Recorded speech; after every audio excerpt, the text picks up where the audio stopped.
मरहले की वोटिंग जारी है। गुजरात की 89 असेंबली सीटों पर वोट डाले जा रहे हैं। आपको बता दें कि पहले मरहले में 788 उम्मीदवारों की किस्मत दाव पर है।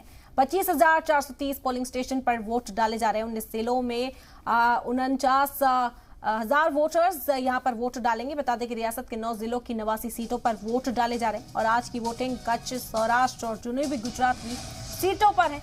गुजरात असेंबली इंतखाब के पहले मरहले में 788 उम्मीदवार मैदान में हैं और 2,39,000 से ज्यादा वोटर्स अपने वोटिंग राइट का इस्तेमाल करने वाले हैं। 5,74,000 ऐसे वोटर्स हैं जो पहली बार वोट डालेंगे। तो तमाम नाज़रीन से भी यही अपील, अगर आपकी रियासत में भी आज वोट डाले जा रहे हैं तो आप पोलिंग स्टेशन पर बड़ी तादाद में पहुंचे और वोट डालें। गुजरात में 89 सीटों पर आज इलेक्शन है। वोटिंग इस वक्त जारी है।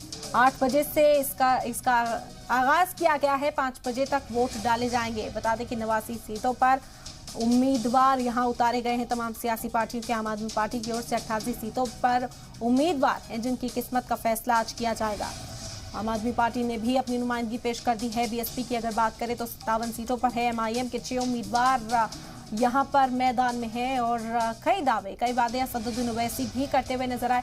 माइनॉरिटी की आवाज बनने के दावे ओवैसी यहां पर इस इंतखाबी तशहीर के दौरान करते दिखाई दिए थे। इन तमाम चीज़ों पर चर्चा करने के लिए हमारे साथ खास मेहमान भी जुड़ेंगे। समीकरण को समझने की कोशिश करेंगे कि आखिर गुजरात में किसकी लहर है, किस और ये पूरा मुकाबला जाता हुआ दिखाई दे रहा है। 2017 की बात करें तो भी यहाँ मुकाबला दिलचस्प हुआ था।